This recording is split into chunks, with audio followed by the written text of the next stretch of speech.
한 주간의 사회경제 뉴스를 짚어보고 또 투자 포인트까지 알아보는 시간, 이 뉴스의 조현민입니다. 오늘은 위키트리 권혁재 PD님, 또 이트렌드 박창은 이사님이 함께하십니다. 안녕하세요. 네, 안녕하세요.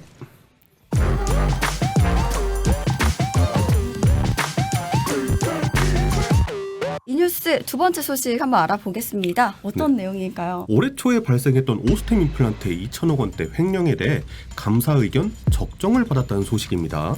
네, 오스템 임플란트는 임덕회계법인을 통해 진행된 감사 보고서에서 재무제표에 대해 적정 의견을 받았다고 21일 밝혔는데요. 회계법인에 따르면 지난해 12월 31일 기준 오스템 임플란트의 재무 성과와 현금 흐름 등을 감사한 결과 적정 판정을 내렸다고 밝혔습니다.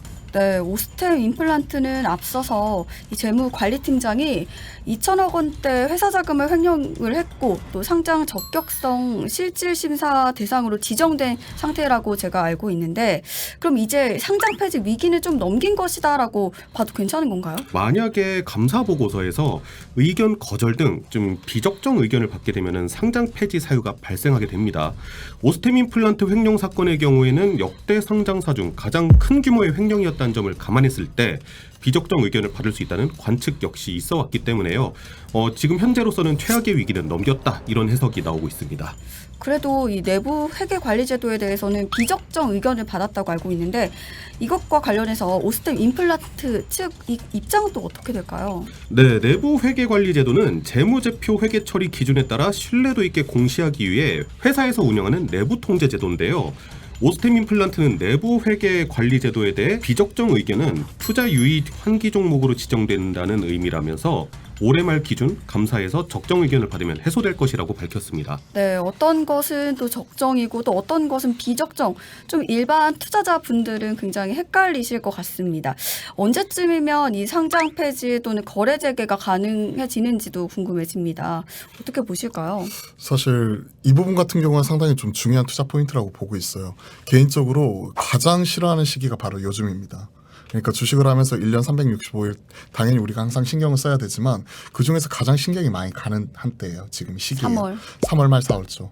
우리가 감사보고서 시즌, 그리고 주총 시즌, 다른 말로는 상폐 시즌이라고 얘기를 하죠. 네. 감사보고서에서 이제 적정 이외의 이런 투자 의견을 받을 경우에 이런 부분 같은 경우가 거래 정지와 상장 폐지 실질 심사 사유 이런 부분에 해당이 될 수 있기 때문에 그런 거죠. 그렇기 때문에 이와 관련되어서 지금 최근에 이제 나와 있는 다수 종목들 같은 경우가 최근에 이와 관련돼서 변동성이 크게 확대가 되고 있어요. 이거는 뉴스 검색을 통해서 쉽게 확인해 보실 수가 있고요.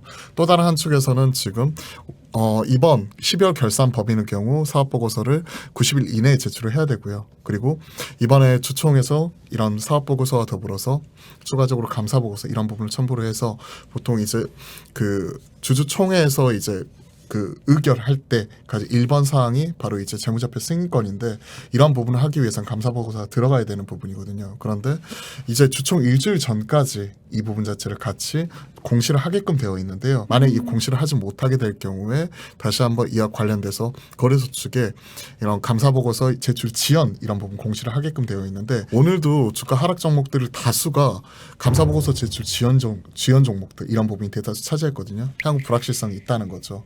작년에 이어서 올해도 코로나로 인해서 뭐 중국이나 여타 그 나와 있는 공장이나 이런 부분 실사하기 어렵잖아요. 네. 그러다 보니까 이에 따라서 재무제표 이런 부분은 확정짓기가 좀 딜레이가 되는 부분이 있고, 감사보고서 또한 이와 관련되어서 제출이 좀 지연이 되는 경우가 많이 발생을 해서 오늘도 관련된 종목들이 크게 흔들리는 경우가 발생을 했습니다.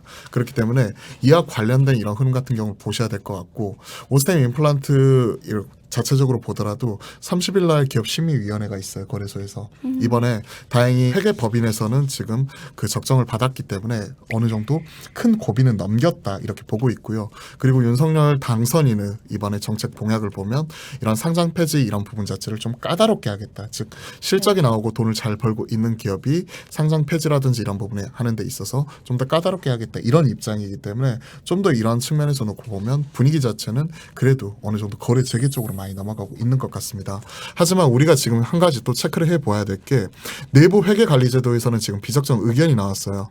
비적정 의견이 나오면서 어느 정도 이제 투자 유의 환기 종목으로 지정이 되었거든요. 이게 상당히 의미 있는 부분이에요.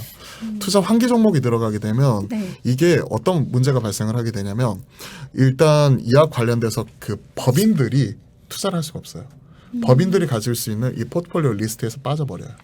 안 그래도 지금 불확실성에 노출이 되어 있어서 네. 만약에 거래 재개가 되면 법인이나 외인들 이런 것들을 팔 수밖에 없는데 투자주의 환기로 인해서 법인들 워치리스트에서 빠져버리면 당연히 이와 관련되어서 상장 첫날 이런 것들을 팔기 싫어도 제도적으로 팔 수밖에 없는 상황이 나타나게 되는 거죠. 그러면 주가 자체는 어떻게 되겠죠? 흔들릴 수밖에 없는 부분이겠죠. 그렇기 때문에 결론을 말씀드리면 일단 큰 고비는 넘겼다. 네. 하지만 지금 투자주의 환기 들어가면서 우리가 다시 한번 수급적인 부분에서 추가적으로 체크해야 될 부분 자체가 생겼고 이 부분은 좀 부정적이다라고 같이 말씀을 드려볼게요. 네, 또 코스닥 상장사 중에서는 그래도 좀 알짜 기업이기도 하잖아요. 이 그렇죠. 기업이. 코스닥 시총 지금 18위 정도죠. 네, 순이익이 320억 원에 달하는 그런 기업인데 어쨌든 뭐 거래 재개가 되면은 또 투자하시는 분들이 계실 것 같고 관심 종목에 담으실 분들도 계실 것 같은데 이 부분은 또 어떻게 방향성을 가져가야 될까요? 작년에 320억이 그냥 320억이 아니죠, 사실. 지난해 320억 순이익이지만 우리가 그 생각해 볼 수 있는 게 횡령으로 인한 영업 외딴의 일회성 손실 이런 부분이 한 800억이 넘어가잖아요.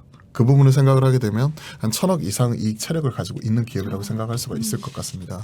그렇기 때문에 네. 오스템 임플란트 실적이나 그리고 지금 현재 1월달, 2월달, 3월 초까지의 임플란트 수출 데이터 이런 부분을 보면 역대급이에요. 정말 좋아요. 정말 좋은데 한 가지 최근에 지금 불거질 수 있는 부분 자체가 우려가 내부 통제 이런 부분이 미흡했다는 부분 그리고 최근에 이제 최기혁 회장이죠. 최기혁 회장을 통한 오너의 리더십 이런 부분 자체도 크게 흔들릴 수가 있다는 부분 이런 부분을 생각을 하면서 이제 또 경영권 관련되어서 일정 부분 좀 변동이 발생할 수 있다는 일부 불확실성 이런 부분이 놓여 있는 부분이고 세 번째는 오스템 임플란트를 대단히 포함한 ETF를 비롯한 이런 기관이나 외인 자급이 이번에 투자주의 환기를 통해서 시스템적으로 반드시 팔 수밖에 없는 수급적인 부분 이런 부분이 복합적으로 작용하는 것들을 생각을 해봐야 돼요. 그리고 오스템 임플란트가 거래 정지되어 있는 기간 동안에 즉 1월부터 지금 3월까지 주식 시장을 복귀를 해보면 네. 지수가 큰 폭으로 또 밀렸잖아요. 그 기간 동안에 이런 것들을 또 빠르게 반영하는 가운데서 만약에 다시 한번 거래 재개가 되게 될 경우에 그때 어떻게 움직일지 자체를 좀 바라봐야 되는 것이죠.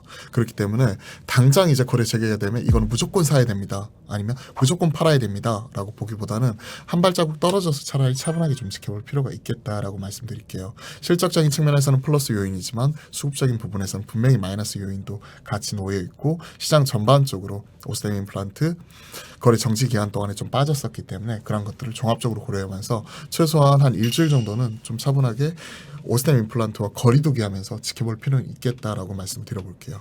네, 어쨌든 이 오스템 임플란트, 이 임플란트 관련주들이 좀 호재 좀 긍정적인 이슈들이 굉장히 많았고 앞으로도 좀 미래 전망이 굉장히 좋은 걸로 알고 있는데 덴티움도 있을 것이고 좀 앞으로 그럼 임플란트 관련주들의 전망이 또 궁금해지는데요. 앞서 말씀드렸다시피 어느 정도 셈법을 생각을 해봐야 돼요. 일단 수출 데이터는 지금 상당히 잘 나오고 있고요. 역대급이고요. 그리고 오스템 임플란트가 국내 시장에서 마켓쉐어를 잃어버릴 경우에 그에 따른 반사익 이런 부분을 얻을 수가 있는 거죠. 횡령으로 인해서 구설에 휩싸였고 그리고 여타 거래처들이 관련돼서 거래 이런 선을 자체를 바꾸게 된다면 덴티움이나 디오 같은 업체들 2위, 3위 업체들이 당연히 반사익 이런 부분을 얻을 수가 있는 부분이겠죠. 그런 것들을 고민을 해봐야 되는데 일단은 덴티움 같은 경우는 긍정적으로 바라보고 있습니다. 최근에 해외 시장 진출 이런 부분에 좀 더 바짝 고삐를 당기고 있는 이러한 상황이고 최근에 뭐 러시아 쪽 이런 부분 같은 경우에 신흥국 불안 이런 부분이 있지만 중국 쪽 이런 쪽을 중심으로 성장하는 부분 자체가 나타날 수가 있을 것 같은데 다만 최근에 중국에서의 이런 셧다운 코로나19 네. 확산을 위한 셧다운이 오스템 임플란트를 비롯한 여타 관련된 기업들의 이런 수출에 미치는 영향이 어떻게 될지 이런 부분을 좀 더 지켜봐야 될 것 같고요. 일단 리오프닝 관련돼서 이제 중국에 따른 뒤늦은 코로나 확산을 인한 셧다운에 대한 우려감은 있지만 분명히 시장의 방향성을 리오프닝으로 가고 있고 리오프닝이 되었었을 때 임플란트 관련주 또한 리오프닝 수혜주로서 점쳐지고 있다는 부분 같이 생각을 해보게 된다면 지금 오스템 임플란트 흔들림에도 불구하고 전반적으로 방향성 자체는 상당히 긍정적이기 때문에 오히려 저는 중장기적인 관점에서는 임플란트 관련된 종목들은 좀 더 모아갈 수도 있다고 생각을 하고 있습니다. 네, 말씀처럼 어쨌든 수요가 있기 때문에 임플란트 관련주들의 흐름은 좋지 않을까라고 정리를 하면 될 것 같습니다. 자, 이렇게 오스템 임플란트 이슈 알아봤습니다. 관련주들까지 저희 정리를 도와드렸습니다. 이렇게 기억을 해두셨다가 투자 방향성 잡아가면 좋겠습니다. 다음 주 더욱더 알찬 내용 들고 다시 찾아오도록 하겠습니다. 여러분 고맙습니다.